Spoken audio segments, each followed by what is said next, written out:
Hello and welcome to Video Game Hangover. I'm Randy Dickinson and I'm in Harrisburg, Pennsylvania. I'm DJ Ross. I'm in Mountain View, California. Each week on Video Game Hangover, we talk about the games that have been keeping us up at night. This week, we're digging into week 2 of our summer backlog attack with Bloodborne and Borderlands 3. Yes. Borderlands. Why are you playing Borderlands 3 in week 2? You'd be playing Borderlands 2 during week 2, and Borderlands 3 during week 3. I already played Borderlands 2. I beat Borderlands 2. Oh, okay. All right. Many years ago. Could have gotten a head start on it. Did you beat it with all the characters in that game? No. Well. So I guess I didn't really beat Borderlands 2. I think you got some work to do. I finished I finished Borderlands 2 with just one character. Yeah. Loved it. And then I just never played any of that cool DLC that was very highly regarded. Yeah. I'm not good at that. I feel Actually, like, yeah, that's how most games play out for me. Yep. They put out some fun extra stuff that people pay good money for, and I never do any of it. Those first couple years of like DLC episodes, though, I mean, I'm talking like a couple years into the PS3, Xbox 360 generation, where it was like they put out the game, and then like a month later, they'd be like, hey, there's a DLC thing now, and it's 3 hours long for $10. It's just slightly more of the game. I was all about that, right? I'm sure you played your share of those things. Sure. But now you just can't get me with that anymore. I'm over it. Finish the game and just throw it in the garbage. I'm done. Done. Yeah, finished. Finito. Yeah, I'm not good at that. Even like the Zelda, Breath of the Wild, they got me for the little seasons pass at the beginning, yep. And I downloaded all of those. I think I played long enough to get the motorcycle, and I went, yep, it's a motorcycle. I don't know why I have a motorcycle, but I do. Forgot about that motorcycle. Yeah. I was so excited about that. I hope I did not buy that season pass, because I was like, man, that little map that keeps track of everywhere you went sounds super cool. Can't wait to try that. Definitely never played it. That was cool. And I love that game. What's wrong with me? Yeah, it was like a heat map, right? You could pull it up and it showed like your footprints basically on the map for the last 200 hours of gameplay. Yeah. That was cool. Hopefully it's not like 200 hours in real time, because it's been way longer than that since I last played that game. It's not like, 200 hours back from right now. Yeah.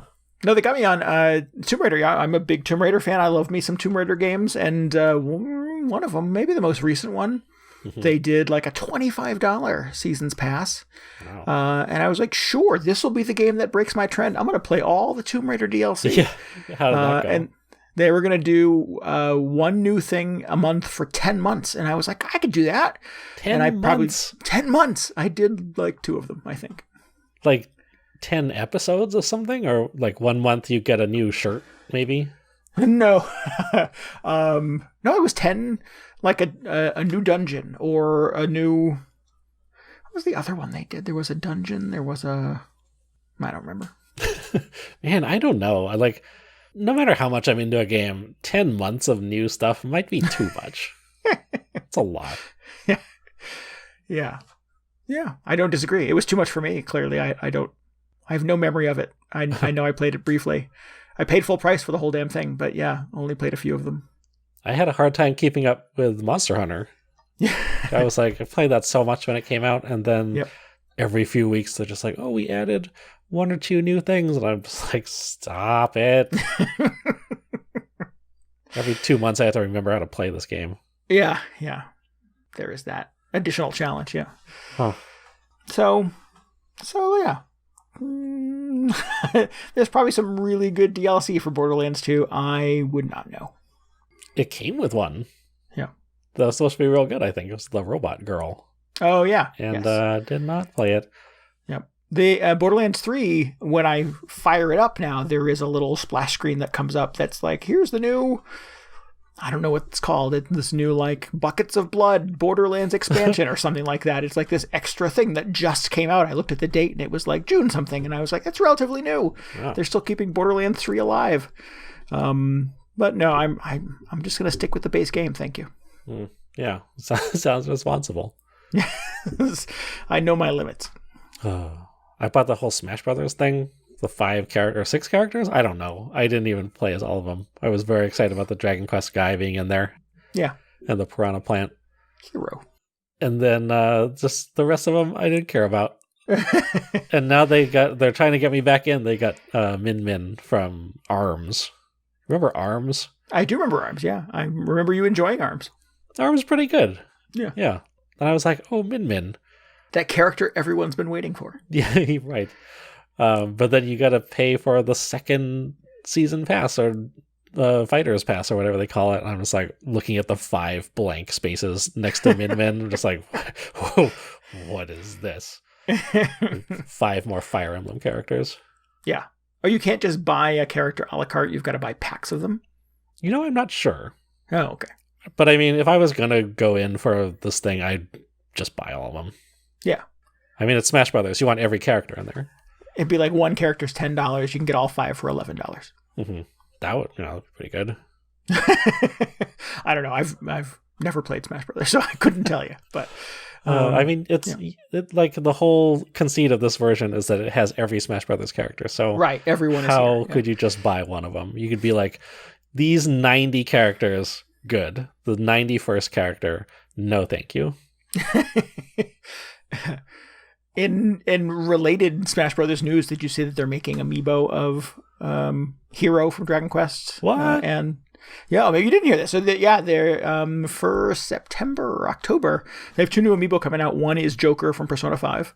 Okay. And the other one is the Hero from Dragon Quest 11. Oh, pass. Maybe if I had finished Dragon Quest 11, so I could see why everybody loves that game so much. But you'd be a little more emotionally attached, yeah. Yeah, but also I just feel like, I don't know if something happens in Dragon Quest 11 that makes you suddenly endeared to this character, but his design is so bland. Yeah. I don't like the hair drapes. I'm not a fan of that. He's got the weird 90s hair. Yeah.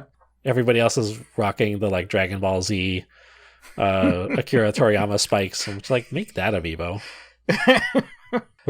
Where's Goku in Smash Bros? Yeah. I pre-ordered Joker. I don't think I need Dragon Quest guy. No. If they were making the other 3 guys, because it's not just that hero. You can reskin him as 3 other heroes. I would maybe get one of those, but they didn't do it. Probably not, no. But anyway, what were we talking about? What are we doing here? How much we love DLC and season passes. Yeah. So stop with the DLC. That's enough. Put out a game, be done with the game, move on to the next thing. It's been, man, I can't even think of the last time I was super excited about some DLC expansion to a game. Spent that The Last of Us. I liked that one a lot. Yeah, me too. Last of Us. That was the last one that I was really excited was coming out. What was that called? Left Behind. Left Behind. It was real good. I almost like it more than the base game. It is tonally, it's a little different. I agree. Yeah. But yeah, that was good. And that was probably the last time I remember being sort of genuinely enthused that some more of a game was coming. Yeah. Yeah. You know what game I am excited is coming? Oh, wait, let me guess. What is coming out soon? You're excited that we're finally getting patch 5.3 for Final Fantasy XIV next month. Boy, am I. It's been 6 long months with nothing to do. I've been counting the days, DJ. I know. Yeah. No, it is the Jeff Keighley is doing his like prolonged online E3 thing this summer. And there was one, we're recording this on Monday the 20th. There was one today for Day of the Devs where they showed a bunch of deep dives into a ton of cool looking indie games. And one of them was called An Airport for Aliens Currently Run by Dogs. Oh, that's the whole title? That's the whole title, yes. Huh. Did you hear this or hear about this or watch this? No, I was too busy listening to the Bugsnax song. Over and over and over. That is time well spent. I'll back you on that. I think you made a smart choice. Quality entertainment. Yeah, but I would encourage everyone within the sound of my voice to go to your local internet machine and look up An Airport for Aliens Currently Run by Dogs. I imagine it's just how the title describes it. It does what it says on the tin. Yeah, absolutely. You are the last 2 humans in a world run by dogs, and you're trapped at the airport. You're trying to find your partner at the airport. And the other human. the other human, trying to find the other remaining human. And you go from dog to dog who all have different jobs at the airport, and try to extract information from them and buy your ticket and get in the right queue and things like that. And it looks hysterical. I cannot wait to play it. I would never have thought that anyone would be excited to spend time at an airport, but maybe if it was only dogs, maybe that would be fine. Yeah. Well, it was in the day of the devs things, which folks should probably dig up that too, if you're curious. They had an interview with the developer, and he said that he travels a lot, but not lately, obviously, and that he spends so much time at airports that he was trying to find a way, and I don't want to sort of paraphrase what he said, of sort of making that experience kind of endearing, to sort of take kind of the stress and the chaos of going to the airport and make it, kind of enjoyable in some way. So yeah, not only are the dogs running the airport, you can pet every dog in the game. So you better. Yeah, of course. So yeah, it looks great. Look it up. It's yeah. This thing was probably 2 hours long today, and I probably saw 20 trailers, and the one that I remember more than any other was an airport for aliens currently run by dogs. I didn't even hear about this thing. Everybody was busy freaking out about Shin Megami Tensei 3 getting a remake. Oh, yeah. I mean, they're excited about 5, too. 5 as well, coming soon, yeah. It seemed like a lot of people are more interested in 3, that being available again, which is very interesting. I don't think I played that one. That was on PS2, I think. I definitely didn't play it then. Looks cool. People have been posting a bunch of old screenshots of it all day. Yeah. Yeah, if you really like that Persona type of RPG, this is definitely more of that. And in fact, the origin of that. So yeah, it's worth digging those games up. Well, I'll have to look up the Jeff Keighley's thing. Sorry, Jeff. Yeah, absolutely. The Muppets were on there. Scooter was on there. Miss Piggy too. I mean, it was very entertaining. Totally worth doing. Oh, yeah. Were they announcing their new game? They have a new TV show. No new Muppets game that I'm aware of. Game. No, Miss Piggy says she was a gamer though. She is a gamer. Oh, really? Okay. Yep. Big Call of Duty fanatic. Well, I don't want to ruin it. Jeff Keighley challenged her on that. I would encourage you guys to look it up on the internet. Okay. I didn't realize it was a bit. It's a bit, yeah. Well, that's fun. I never expect the Muppets to show up, so it's always surprising when they do. Yeah. Best Muppet movie ever. Go. Oh, God. I don't know. I haven't seen a lot of Muppet movies. No, really? I've seen, the Muppet movie. That's a good way to start, yeah. What other Muppet movies are on the list? The Great Muppet Caper. Did I see that one? I don't know. A Muppet Christmas Carol. I feel like I saw that one. There's The Muppets, the one with Jason... That was the recent one, right? With Jason Sudeikis. Was it Sudeikis? No, it was the other guy. Jason from How I Met Your Mother. A different Jason? Yeah. I thought he was in one of them. The other Jason Sudeikis? I don't know, maybe. Okay, never mind. Well, I definitely did not see that one. That answers that question. Yeah. Muppet Treasure Island. I definitely... Nope. Just not a big Muppet guy, I guess. Yeah. But, okay, so what is your favorite Muppet movie? What's your answer? The one with the more recent one with Jason, whose name I don't remember. With Jason Sudeikis. It's not Jason Sudeikis. I know who he is. He's the guy who I always get confused with, Jason Sudeikis. It's not Jason Statham. That would be an interesting one. Jason Statham in a Muppet movie. Muppets and the Furious. But no, I like that one. That one's really good. I mean, certainly the classic, the Great Muppet Caper, and the Muppet movie with the origin of Somewhere Over the Rainbow's in there. I mean, all Muppets Origins. Classic. It's Muppets Creed 2. Yeah. I feel like there's a whole untapped area for Muppets video game parodies. I feel like they got TV and movies covered. Yeah. But it's time for, the Assassin's Creed Muppets knockoff. Yeah, maybe that would be a way to go. Yeah. I think the Muppets are good when they do parody. I mean, Pigs in Space is a parody, obviously. Oh, I love Pigs in Space. Yeah, of course. Yeah, all that stuff is great. So I would not disagree with that. Seeing the Muppets do... Well, there's a thing kicking around right now of the Muppets doing the first act of Hamilton. And I'm like, I like Muppets and I like Hamilton, so this pushes all my buttons. It was good. It was very enjoyable. So yeah, that stuff works for me. I'm good with that. Have you seen? This will be the last tangent. I hopefully there was somebody re-recorded the entirety of Hamilton as Adam Sandler. No, and he's just doing his stupid, the Adam Sandler voice. Yeah. Yep. But I started listening to it. And I'm like, okay, I get it. And then I looked at the file, and it's like 3 hours long. So it's my god! Oh my god! You gotta be kidding me. Ugh. All right, well, I've got to find that, but I don't need to hear all 3 hours of it. You get the point. Fairly quickly. Yeah. I have another tangent, but we'll stuff it because I'm sure our listeners are tired of this. Okay. Video games. Video games. We played some of them. Yeah. So we're attacking that backlog. We are digging into some old games from our collections that we had not previously played. Yeah. Yeah. So do you want to start with Bloodborne? I can't remember the titles now. Bloodborne. How has that been, DJ? Borderlands. Yeah. Bloodborne has been good. I like it, I think. Yeah.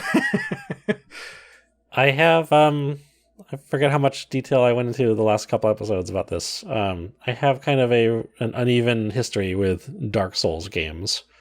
By the way, this is just a Dark Souls game. I was playing it on the stream last week, and I forget who it was. I believe it was Essian from the Discord showed up, and he was like, "Oh, this is just Dark Souls."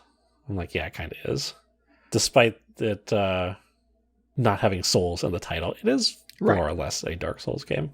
So what are the Dark Souls? There's Dark Souls and... We'll back up a little bit. All right. There's Demon Souls. Demon Souls? Remember Demon Souls? It's the one everybody forgets about because it's only on PS3. Gotcha. For now. They're getting that remake later this year or at some point. But there's Demon Souls, which I played... I probably played that the most out of all the Souls games. That was pretty good. But then, Dark Souls just took off. I never really got into that one. And then there's Dark Souls 2 and 3. It sounds so obvious. Just like, let me just explain. The first they made Dark Souls. They made Dark Souls 2. After that, there was Dark Souls 3. Oh. But actually, before Dark Souls 3, I believe, there was this Bloodborne thing. Mm-hmm. Which is very similar to a Dark Souls game, but it has a few little twists and turns to it, make it a little unique. Like I said, I've had kind of an uneven history with these things. Like, I've played Demon Souls and kind of bounced off Dark Souls 2. Apparently that one is not good, depending on who you talk to. Mm-hmm. I was, mildly enjoying it. I didn't really have a lot of context as in terms of what to expect. I wasn't sure how... when people were saying, oh, I don't like this one as much as Dark Souls 1, I hadn't played Dark Souls 1, so that was largely meaningless to me. It seemed fine. And I'm sorry, you're referring to Dark Souls 2. Dark Souls 2. Dark Souls 2 was the one where I decided, I never played Dark Souls 1. Dark Souls 2, I'm just going to jump all the way in. I'm going to 100% this game. And then after a few hours, everybody was like, it's terrible. Don't play this one. So... It's very unlike you to skip an entry in a series. Yeah, well, I don't know why I made an exception for this one. I just figured everybody's going to be talking about this one. They're kind of not really online, but kind of online. So it probably behooves you to play one with a larger population of players. Oh, because they have the... And I've played a little bit of Bloodborne. I think it was one of my backlog attack games 2 or 3 summers ago. Yeah. And I remember finding little love notes from other people who had played the game previously, sort of giving you tips on where to go and stuff like that. Yeah, that part is pretty interesting to me. I'll just do a quick overview in case you haven't played any of these, but they're essentially just 3D action RPGs. They have this reputation of being very difficult, which is true. They're difficult in a very unique way, which is you really have to just stay engaged with it all the time. You can't really zone out for a minute because all the enemies, if you just let your guard down at the wrong moment, they can do a tremendous amount of damage to you. And it can just be very disastrous if you're not dialed in all the time, which is something that a lot of other games don't do. I feel like Monster Hunter approaches this level of difficulty Monster Hunter has a lot of other things in common with this game, and that it or both these series are about kind of largely one-on-one encounters. They're like a lot of boss fights, but it's a lot of making very deliberate decisions about when you can and cannot attack and when to stay back and dodge and wait for an opening. Mm-hmm. So not button mashers. These are not. No, that is, you cannot. Kind of sloppy fighting games. So you have to be pretty technical. Yeah, they're very technical is a good description for it. And I'll come back to that later. But they also have this cool kind of online element where you can play through this entire thing, and it basically plays like a single player game, where it's just you exploring this enormous map and fighting enemies by yourself. You don't have to like party up with other people. But one thing that it does is, like you said, you have this system where you can leave a note on the ground anywhere in the game, and you construct that out of a bunch of pre-written phrases. So, for instance, you could write on the ground, like, beware of ambush. And that would be a good thing to put down if around the next corner a monster is going to jump you. Because there's, like, if you put down a useful note, other players can rate your note, whether it's, like, helpful or not helpful. Mm-hmm. And if somebody rates your note positively, you get, I think it restores your health all the way in this one. Oh, wow. It's only happened to me a couple of times. I'm not great about leaving notes for other people. But I do really enjoy the experience of wandering around and just seeing these things left on the ground and being like, oh, I wonder what they have to say about this thing. And it's like, ambush ahead, or beware of this thing, or treasure ahead.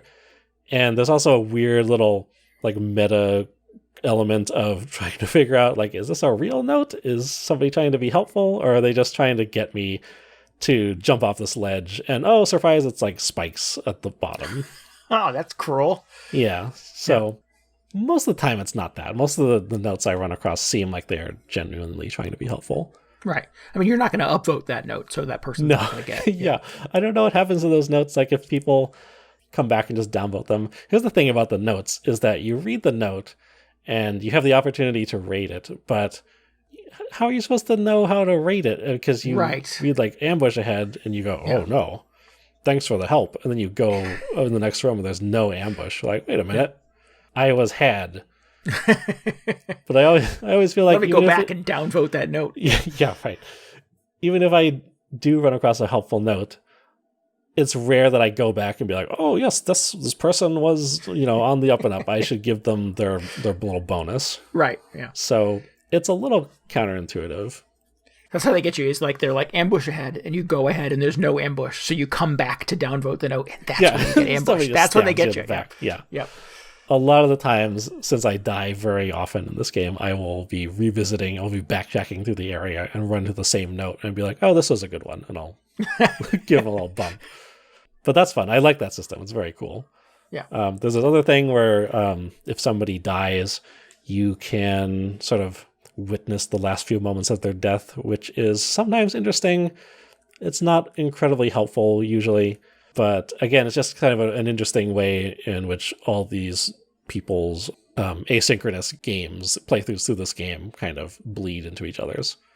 And then there's like the Dark Souls, and I think this goes back even to Demon Souls.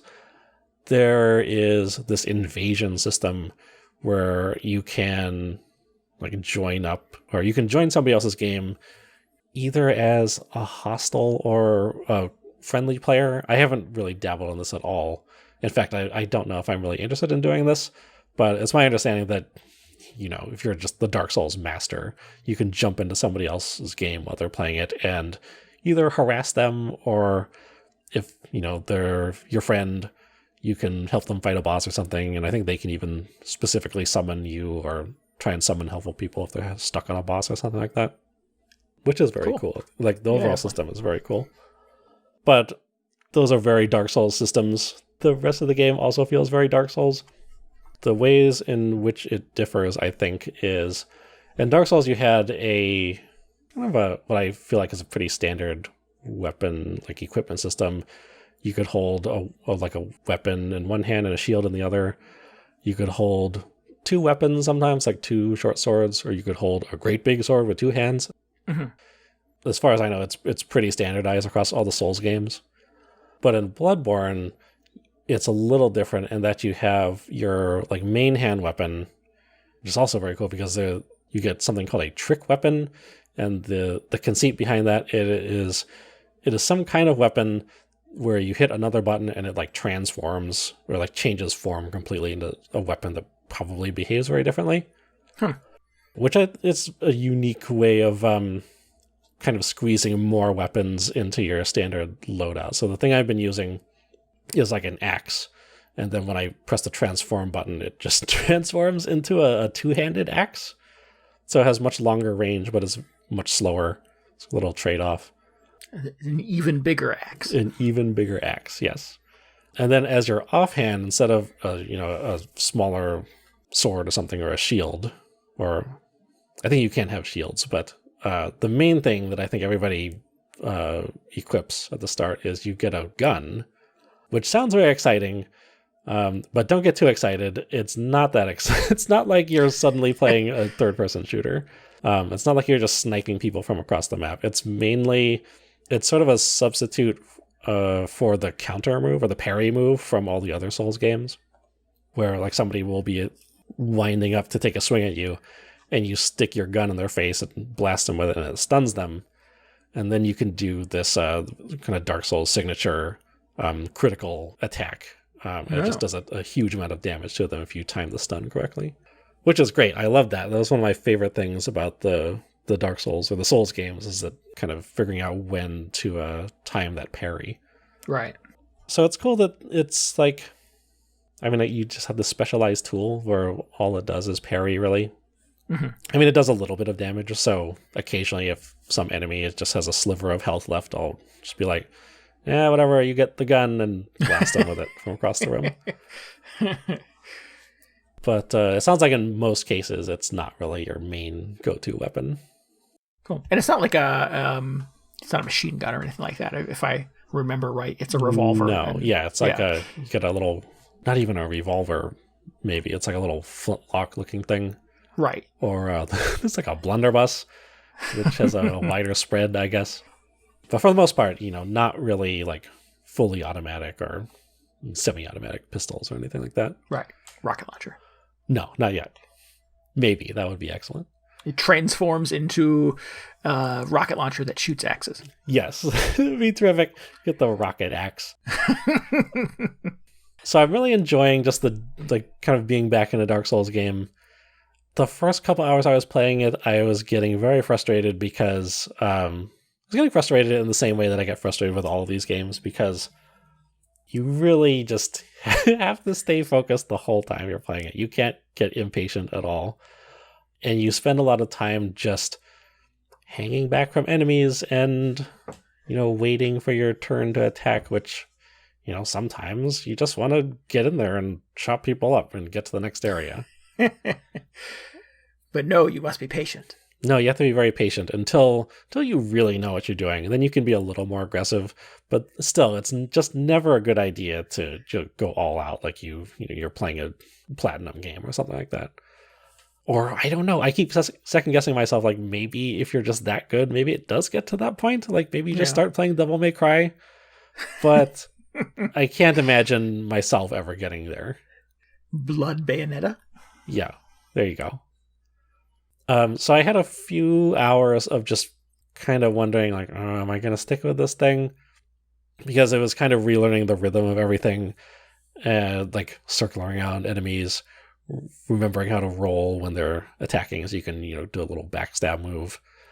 And the thing that, I think this is the thing that's always frustrated me the most about these games, is that you only have like this one primary currency, which kind of acts as money and also like experience points, which in the Souls games, they are souls that you collect from defeated enemies. And in this, it's like just blood. You just like collect everybody's blood as you, it's blood echoes, I believe. I don't know what that is. But so you collect all this blood, and the idea is you take it back to your home base and you can spend it to upgrade your stats. So it's also money. Yeah, and you can use it to buy weapons and things. So you have to you have to make a lot of decisions about what the most effective thing to purchase at any one point is. So that's going to be like, should I repair my weapon? Should I buy a new weapon? Should I buy some new equipment? Should I upgrade my stats? Because you always want to be doing that, because otherwise you'll never level up. But the whole time you're just carrying around, I don't know, like vials or bags or whatever of this blood. And if you die, you just drop all of it. And you have 0 blood, and you can't even... This is the thing that gets me. You can't like take it back and bank it somewhere. You just always either have it on you or it's on the floor somewhere. And if you die, you have to come like get it again, right? Yeah, and if you die, it's dropped somewhere. And this it's a little weird because sometimes like I've realized an enemy can like pick it up. Oh. And they will have these very distinctive glowing eyes, so you know you have to defeat them to get all your blood back. But if you play the Dark Souls game, I don't need to explain this to you. If you die on your way back... to me, so. Oh, really? Okay. Yeah. If you die on your way back to collect your blood, that blood is gone forever. So this is the thing where I'm just like, so first of all, that just happens a lot. You have to get used to that. Like, you're going to lose a lot of blood. But the thing where I get frustrated is I will be like making my way to a new area, probably to fight a boss or something. And on the way there, I will just be like trashing every single enemy in my path and accumulating all this blood, because that seems like a good plan. And I'll get to the boss door and I'll go, man, I just have all this blood piled up. I should go back to the base and spend it so I don't, I just don't drop it on the floor in this boss room. Right. So I'll do that. And then when you go back to the base, all the enemies respawn. You just do the whole thing again. You're just caught in this. I mean, like, I'm not so much annoyed about the enemies respawning because I'll just kill them again. But then it's like an infinite loop. Right. Because I get to the boss again, I've got all this blood. I'm like, oh, I'm never escaping from this. So I found that a little counterintuitive. Yeah. And I just had to force myself after a certain point, after the like 5th or 6th run back from the boss door to spend all my blood at the shop, to just sprint through the entire area and ignore all the enemies and go straight to the boss and not collect any like experience, essentially, so I could fight the boss without this like added threat of losing all this blood. Sounds logical. Yeah, okay. Well, I'm glad to hear you say that. Yeah, I back you on that. Okay.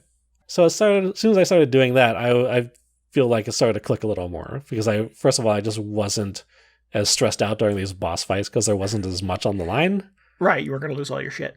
Yeah, and I could really just, I wasn't just freaking out like, oh, the most important thing is just like getting through this battle so I can keep all the blood that I've got. But then you spend the whole boss fight like worrying about this. You can't really learn how the boss works or even pay attention to what you're doing. So I think as soon as I got over that, I sort of got it. Just had to let go. Yeah. What a missed opportunity to have something called the blood bank, where you could like deposit all your blood. Yeah. Yeah, that would be very clever. And there could be a guy working at the blood bank, and he's like a creepy demon dude, and yeah, I don't know, because it's Bloodborne, and and you would before you go in to fight the boss, you could check all your money at the blood bank. Yeah, that would make sense. Yeah. The worst is when I'll decide that, the run is coming up. So I'm going to take all this blood back to the home base and spend it. And then I get back and I just have just a little, just not quite enough to buy an upgrade. I'm just like, oh, I have to go back and kill one enemy to get enough to essentially bank it. Cause that's really the only way you can kind of, permanently spend stuff, is actually spend it on something. Oh, you bank it by spending it. Yeah. Yeah. Because then you can't. You invest it somewhere. Right. Yeah. So you're looking for positive ROI. Yes. Exactly. It doesn't go to waste somewhere on the ground. Yeah. Did you play? And it might seem like a weird tangent. Did you play Zombie or Zombie U? I guess on the Wii U. ZOMBI. A little bit. Yeah. That had a similar. Well, it was a little similar in the way that. Yeah, that had a really cool, for the sake of our listeners, had a really cool mechanic where all of your survival things were in your backpack. And if you died, you would drop your backpack, and then you had to kind of fight your way back to that spot to get that backpack because you want all your stuff back. The game was also sort of littered live with the backpacks of other people who had died around you. So in addition to sometimes hopefully getting your backpack back, you could also find the backpack of somebody who fell during the zombie war or whatever, and get all their shit too. And they were quite frequently, obviously, always in places where a lot of zombies were clustered up. Nobody dies in the middle of an empty street. You always die in a horde of horrible monsters. So it was always a fight to get them, but it was generally, basically somebody's life's work in the game in backpack form. Yeah. It's like when you run into a new room in Dark Souls or Bloodborne, and they're just all these bloodstains clustered around one area, and you're like, Jesus, what is coming up? Excellent. Environmental storytelling. Yeah, absolutely. So I forgot where I was going. I think I'm excited because I feel like I'm just finally starting to internalize how to play a game like this. Cool. Where, I'm being very conscious about when I should be focusing on collecting blood so I can level up or whatever. And other times I'll be more of in an exploration mode where I'll just go, okay, I've got, thousands of these blood echoes accumulated, but I'm kind of looking for the next boss room, so there's probably a good chance that I'm just gonna, lose all this. It's fine though, because I'm trying to progress through the game. So I am into it.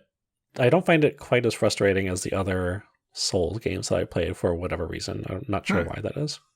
I don't know. I think I respond well to games that have kind of cool or interesting or fun like combat systems. But the whole if you die you lose everything and you must start over at the beginning, I just find endlessly frustrating. So the sort of the funny thing I say about my time with Bloodborne is that I played the first 45 minutes of it for 4 hours because I kept getting up to that one guy that probably wasn't even a boss. That's just that one dude standing in the middle of the street who would wipe me out every time. And then I would go back to the beginning, start over from scratch, and have to fight my way back to that guy again. Yeah. Lather, rinse, repeat. And I just find that cycle very frustrating. Yeah, it takes a very specific kind of attitude to play a game like this. I agree. Because, sometimes I just want to zone out. Sometimes I don't want to just be inches from my monitor. Right. Yeah. And I don't want a game as a lifestyle commitment. I want to get through it so I can get to the next one. You know what I mean? Yeah. There are a lot of games to play, and that doesn't mean I don't sort of enjoy the time with the games that I do play that. But there's always this sort of I can't spend 6 weeks of my life fighting this boss in Bloodborne. I have 40 other games waiting to be played. So yeah, that's sort of my mentality too, is I need sort of more efficient gaming experiences. Yeah. I feel like ultimately this might really not be my type of game, but I am just enjoying kind of getting into it this time. Right. But yeah, sometimes I just want to zone out. Sometimes I don't need to just be challenged by every single enemy, every single trash enemy on the street. Yeah. It is extremely gratifying to finally beat a boss after, getting murdered by it a bunch of times. Sure. I mean, I wouldn't know, but I'm sure it is. Take my word for it. Yeah. Oh, but yeah. Yeah, it's I'm enjoying it more than I was expecting based on just not really being into Dark Souls 2. And I forget why I stopped playing Demon Souls. I think I was kind of feeling the pressure to play that one because they were going to remove the online mode or something like that. So I just thought, now is the time. I got to get into this. But maybe wasn't in the right mindset for it. But this one I'm managing to deal with. It's kind of just an exercise in numbing yourself to frustration, which I don't know, probably doesn't work out for everybody. Cool. Better you than me, but I tried. Yeah. I'm impressed that you spent 4 hours on this, because it seems like it must have been very frustrating. Yes, yeah, it was. I mean, it's so alien to me from the type of games that I play. I mean, my I like, your weird, risky, odd indie stuff. Mm-hmm. But when it comes to sort of like big games, there's a pretty narrow tunnel of things that I like. And the sort of the speed and the stakes of Bloodborne are not in my wheelhouse. Mm-hmm. Yeah, it's a very specific type of game. Yeah. Here's my hot take, though. Yeah. For an action game that is so much about like really technical combat and precision and everything, I feel like it's just not designed very well. Like, it's not very good. Like, the camera and the controls especially, I don't know if I'm just playing it the wrong way, but in a lot of boss fights, I will just get, or even regular monster encounters, there are so many just little tight spaces in this game where you fight enemies, or the first boss fight especially takes place on this very long and narrow bridge, so there's not a lot of room to maneuver. But I will be trying to like manipulate the camera around, and it would do that thing, where you like turn the camera the wrong way and there's nowhere for the camera to go, so it just like backs up really close behind your character. Yeah. And it's like, oh, and now I can't see anything, so I just like panic dodge to the left and right. Meanwhile, this monster is just taking chunks out of my guy. And like there's the whole lock-on system, which I don't know if I should be using that or not. It's also a mess. But it just feels very sloppy. Yeah. Yes, exactly. Huh. Maybe it's like an acquired taste. Maybe I just need to spend 40 more hours with it. Yeah. But this is also, like, I remember the other Souls games I played feeling this way, where I'm just like, I feel like this could be better.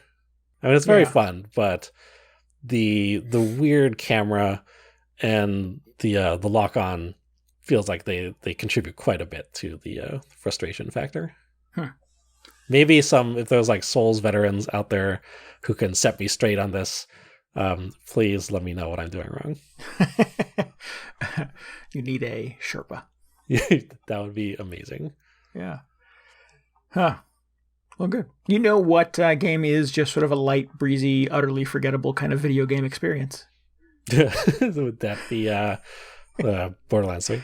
It would be Borderlands 3, yes. That is riding around in a car with your bros shooting at bad guys with no real stakes whatsoever. Nice. Yeah, that sounds like Borderlands. Yeah. I think that's kind of where Borderlands kind of works best. It remains surprising to me that the developers of the Borderlands games continue to try to put a lot of character and plot into their games, because I don't know that any of us pay attention to any of it or care about any of it. Because when like the villain is inevitably sort of rambling on in your headset about how he's going to kill you, and or you just sort of got suckered into a trap or whatever, it is inevitably the moment where me and the three people I'm co-oping with are standing around in the desert, like going through our menus, trying to figure out what gun is better than another. And saying, do you want this gun? Oh, I've got a sniper rifle that does 600 damage and lights everybody on fire. Do you want that because you're playing snipers?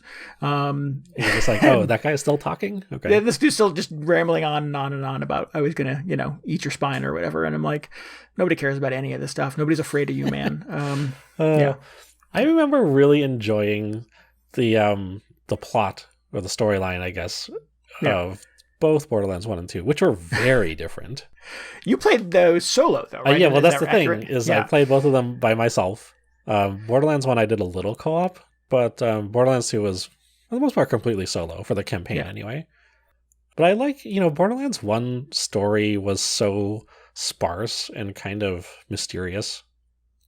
I thought it worked so well with the desert planet atmosphere. Mm-hmm.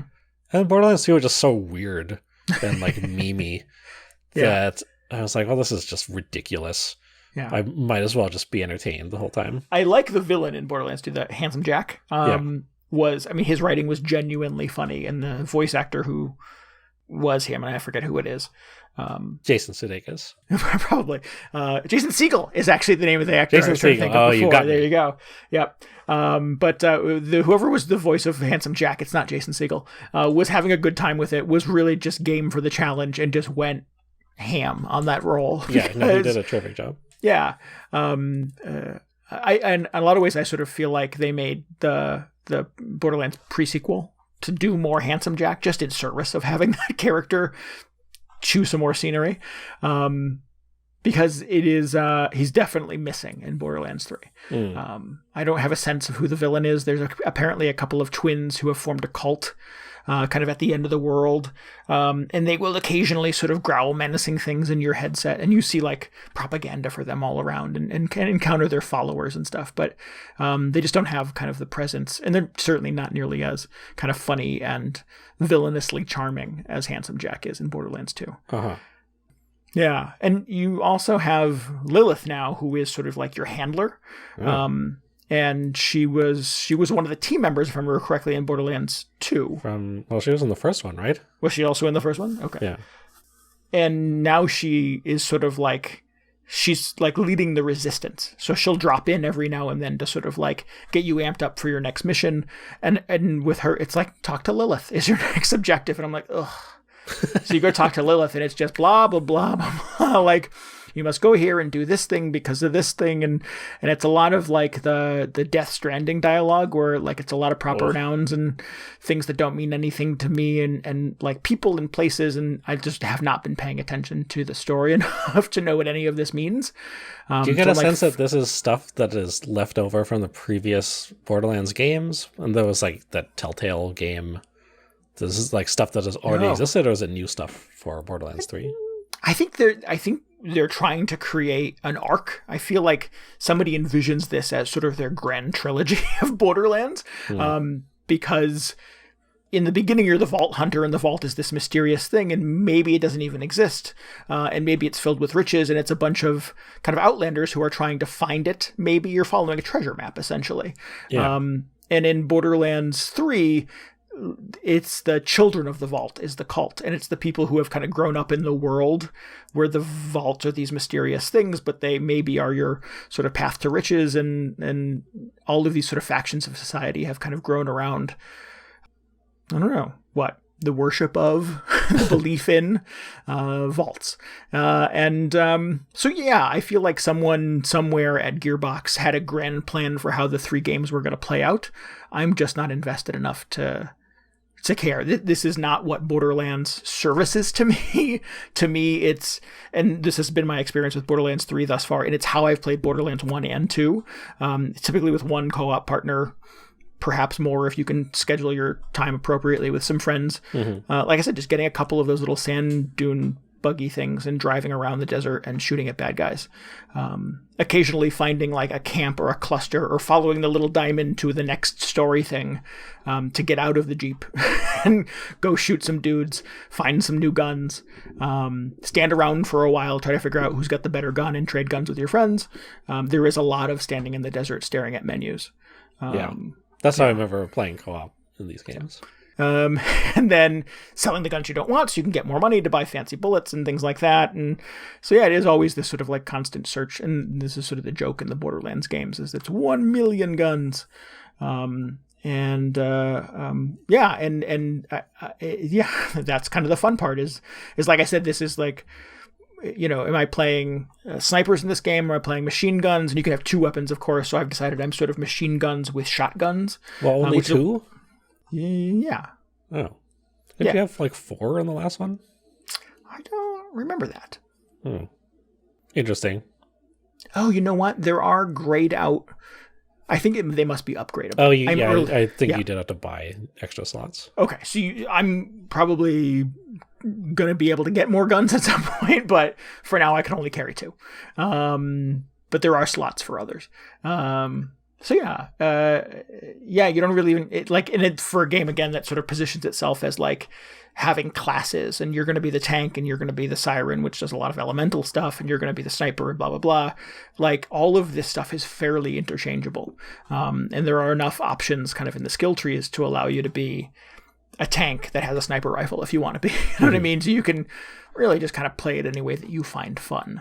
And what I find fun is finding super wacky guns that do crazy elemental damage, so that I can, find a blunderbuss or something that has just 1 ammo and I have to reload it every single time. But when I pull the trigger, it does 900 damage and spits fire and venom over everybody in the room. Yeah, that was always fun. Yeah, those are a good time. So yeah, what Borderlands does for me is more of a social experience, is more of like a decompressing, like, all right, well, I've spent the last 2 hours in the grimdark reality of The Last of Us 2. So yeah, I need some sort of Borderlands or Animal Crossing or something to sort of cleanse my psyche a little bit. Time for some memes. Yeah. How is the writing in this one? Is it as ridiculous as Borderlands 2? It doesn't feel as noticeable. And like I said, I remember finding Handsome Jack very kind of funny. And anytime he would sort of like pop up on the loudspeaker or in your headset or something like that, hearing his dialogue was entertaining. Mm-hmm. And in Borderlands 3, I don't feel like it has kind of identifiable character in the same way that the Borderlands 2 did. So I don't... Maybe the wrong person to ask because I'm not really paying attention to it. It's just your chill out game. Okay, I got it. Yeah. It's interesting, though, that you play them solo primarily and have more interest in that stuff than I do. I don't know if I'd say I'm interested in the story, but I definitely got a lot more of it without everybody, chatting over their headsets. Yeah. So the biggest thing I'm wondering about this is this just like the same kind of, linear or maybe like finite Borderlands experience that the last two games were, or did they try and turn it into how much destiny is in this game? I can't say, because of like what that really hinges on is after the credits roll, is there still more to do, right? What the end game is. Yeah, I'm not there. I don't know if I'll even get there. I did in Borderlands 1 and 2, so I would kind of like to see the credits roll in Borderlands 3, but I don't know. I'm not sure. Thus far, what I've done is probably 4 to 6 hours, and it feels very much like your standard Borderlands experience. It feels, in fact, a little too much like your standard Borderlands experience. It really just feels like more Borderlands. It is more Borderlands. It is, yeah. You're still on Pandora. You're still driving around in the desert. So it's not a lot of like different locales. It's not like a different biome or anything like that. It feels very much like every version of Borderlands I've played before.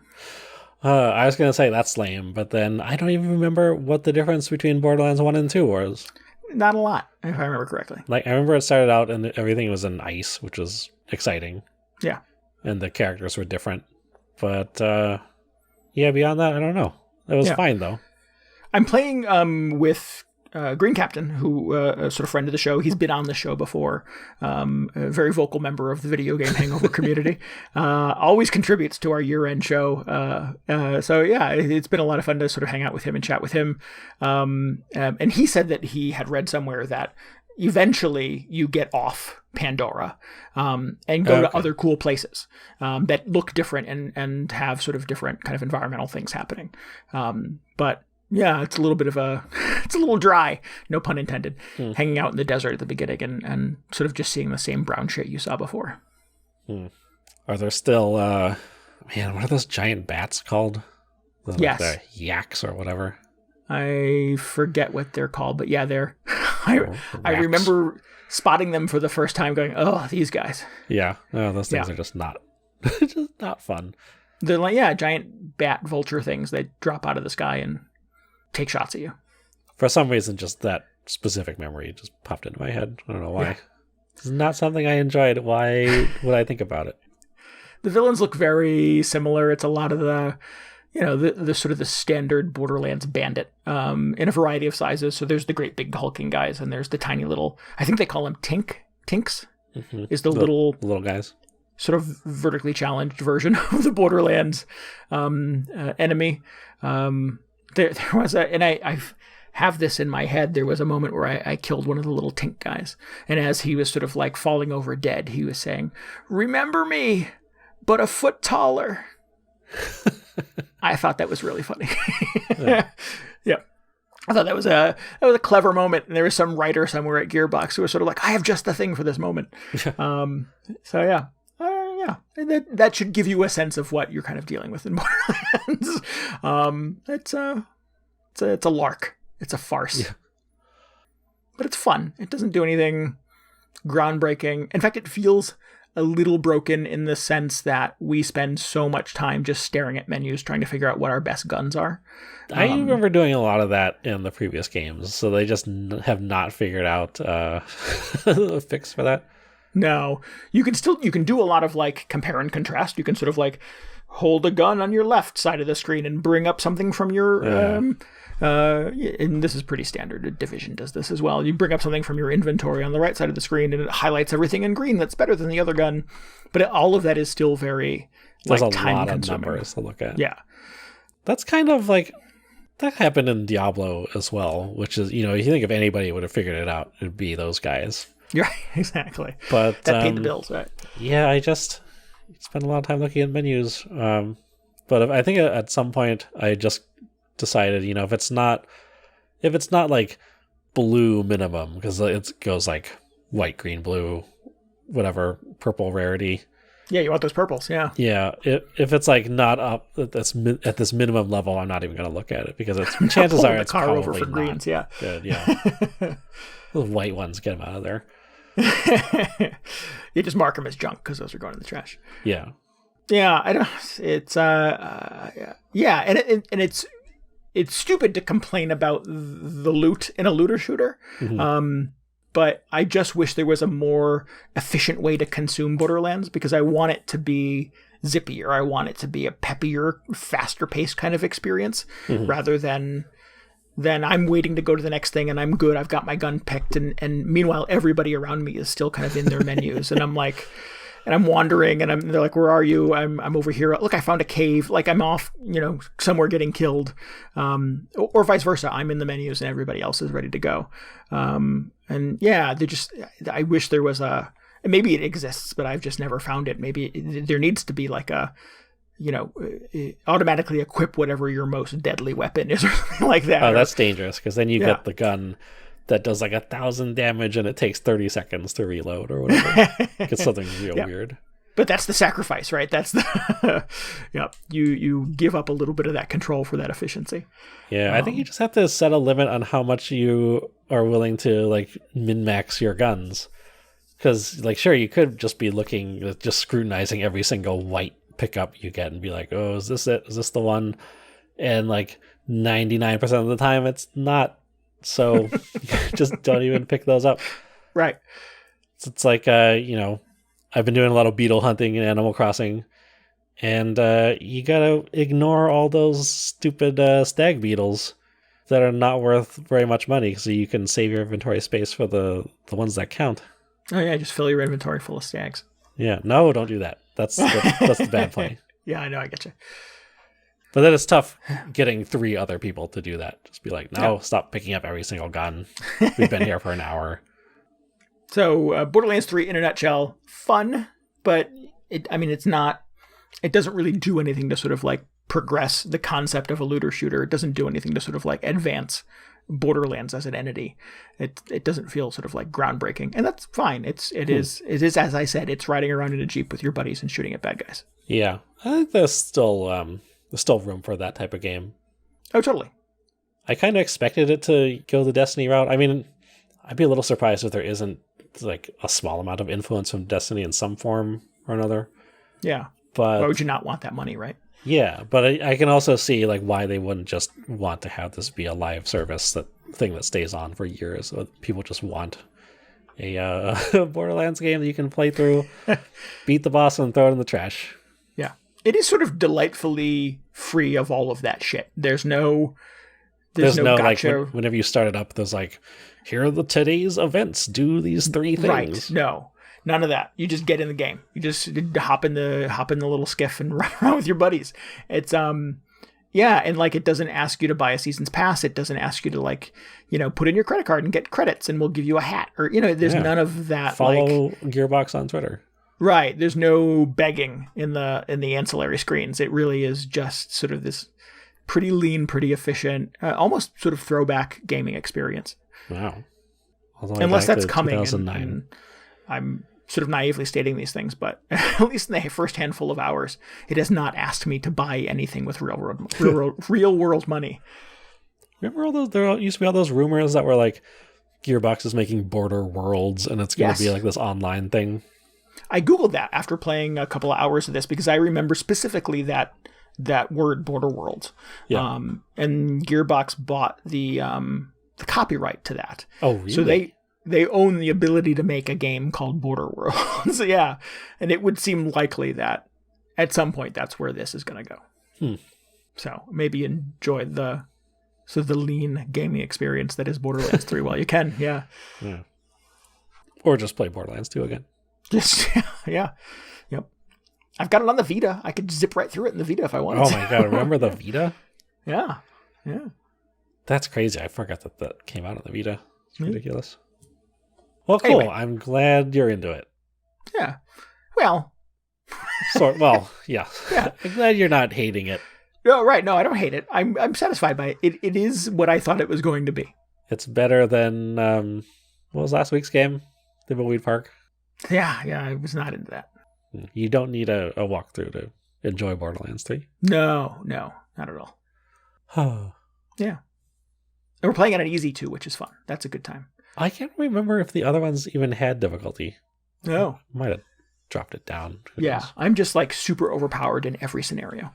The thing is, like, I remember both of those games, like 1 and 2, starting out fairly difficult, but then you just get that one gun, and you're like, now I'm set forever. Like, this gun, they shouldn't have given me this thing. This is the only gun I need forever, yeah. Yeah. And then you're like, well, maybe I should turn the difficulty back up.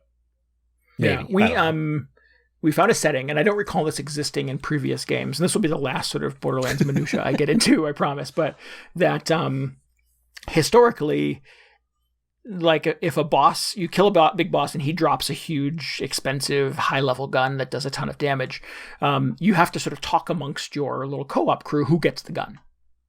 Oh, really? There's only one of them.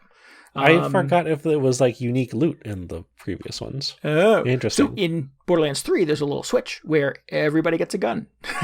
Oh, yeah. Yeah. Why? So we hit that switch. So yeah, we find little crates full of guns all the time now, and I open it up and I take my gun out, and Eric comes up and he takes his gun out, and everybody gets a gun. It feels so fun. Can you then trade those guns? You can, yes. Okay. Well, then why wouldn't you turn that on? Yeah, I don't know. I'm not sure. Like, please give me fewer guns overall. Right. It's a game with 1 million guns. How are you going to see them all? Yeah. Diablo, I think they just went the other route, and now there's no unique loot. Or no, it's all unique loot, rather. And can you trade it between people? I forget. They made it very easy for you to just find the stuff you're looking for in that game. Oh, good. Just going to buy it on eBay. Yeah, no, they got rid of that. I know. Good for them. Right, exactly. And we're all better for it. Yeah. Oh, I did not, I played a lot of that game while it still had the auction house, and I was like, this is fine. I can buy gems on there. You're talking about Diablo 3? Diablo 3, yeah. And then they got rid of it, and I was just like, oh my God, that was so bad. it was ruining the entire game. Didn't even realize it. That's funny. You didn't realize how bad it was until it was gone. Yeah, weird. All right, so I'm probably going to keep plugging away at Borderlands. I would like to play more of this. So yeah. What is next for you? What are you tackling next week for your backlog attack? Well, this is the same thing that happened to me last week. I'd love to continue playing Bloodborne, but I got to play some Killer 7. Oh, excellent. I feel like out of all the games on my list this year, this one is most likely for me to just throw out the window after an hour. So maybe, who knows? Maybe I'll be back to Bloodborne sooner than I expect. Cool. All right. That's totally fair too. That's within the boundaries of the rules. You can do whatever you want, DJ. Yeah. Yep. It's true. Knights and bikes for me next. I don't know that I can sort of juggle Borderlands and Wolfenstein at the same time. So it's a lot of shooting. Yeah, exactly. I'm gonna space those out a little bit and maybe enjoy the quiet beauty of knights and bikes. Yeah, just a knight on a bicycle. Knights, not knights on bikes, DJ. Well, who's on the bike? We'll find out next week. Oh, it's not. It's not the knights. Why would they call it that? Knights and bikes. It doesn't promise knights on bikes. Well, I mean, I think it's implied, right? It's not like knights versus bikes. I think it's more inferred than it is implied. Knights over here, bikes over here. Knights plus bikes. And never the two shall meet. Origins. I don't know what's happening. Anyway, so we'll be back next week. Yeah, we'll find out. We'll get to the bottom of this. Yeah. We should give out our backlog challenge for the week for those of us absolutely. who are playing along. We've got a couple of weeks of this left to go. Hope everybody is digging into their backlogs, making some progress. Mm-hmm. The special challenge this week, to get a little extra credit, is we want you to take the, how would you describe this? The artsiest, most kind of hipster photo mode screenshot of whatever game you're playing. It doesn't have to be any of that. We just want a cool, I mean, photo mode. Photo mode has gotten pretty popular in a lot of recent games, especially seeing, I look at a lot of screenshots of the Ghosts of Tsushima. Oh, yeah. It's like, man, it's like an entire game designed for people to just stop and take pictures of the environments. It's a video game made to be Instagrammed. Yes, exactly. So yes, that's a good way of putting it. Give us your best Instagram shot of whatever game you're playing. Doesn't have to be great. Just, I don't know. Just do something. It'll be good. Sort of crop it. Give it a unique filter. Make it. Put a filter on it. Put a frame around it. Yeah. Yeah. If you have not TikTok, what's the other thing called? Snapchat. You could make it have like the dog ears and put some dog ears on that samurai guy. I don't know. Do something fun like that is where we're going with this. Yeah. Or you can just send us a screenshot. That's fine. Or artsy. Yeah. So listen, if your game does not have a photo mode, just take a picture of whatever you're playing. Yeah, especially if it doesn't have a photo mode. Maybe you've got like checkers in your backlog. I don't know. Is somebody playing Clubhouse games for their backlog attack? I don't know. That's pretty recent. That would be not much of a backlog, really. Well, I mean, it's got a lot of old games in there. Maybe they've never played like backgammon or something. I have games in my collection that go as far back as June 2020. Well, I see. Just it's like, what is he talking about? Yeah, that's true. That's when Clubhouse games came out. No, I got it eventually. I figured picking up what I'm putting down. Yeah. I would be so impressed if somebody played through every game in Clubhouse games for their backlog attack. I think I think maybe we're past that point. I think people have solidified their list, but I think that would be a very interesting approach to it. Yeah. Sarah and I have our favorites. It occurs to me that I've never actually talked about that game on the show. I have that. Have to come back to that later. I played it on the DS. I figure, how different could Shogi be at this point? Why do I really need to play it again? Right. You probably made the wiser financial choice. Also, Shogi is impossible. Yeah. Anyway, let's wrap this show off before we sort of meander further.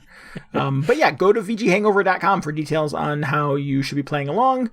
And you can enter our contest too. You can win the big upcoming game of your choice by participating in our backlog attack and keeping up with these little challenges we're throwing at you every week. A related note, if you need any more video game hangover in your brain, you should definitely follow us on Twitter at twitter.com/VGHangover. The aforementioned VGHangover.com has show notes, links, and a bunch of other stuff for you to interact with. It also has a link to our Discord there, where you can kind of join our little clubhouse and hang out and talk about games with us. We have our Backlog Attack channel there, where you can update on the games you're playing, post screenshots, post pictures of your collection, anything else you want to share. That has been a little robust conversation for us. Yeah. It's fun to see what people are getting into. Yeah, definitely. We would encourage you to please subscribe, rate, and review us on iTunes, Spotify, Google Podcasts, anywhere else you can get podcasts, and perhaps more importantly than all of that stuff, tell your friends about the show. Do it. Yeah. We'll be back next week. Until then, this is Randy Dickinson. This is DJ Ross. Thanks for listening to Video Game Hangover. Goodbye. Good night.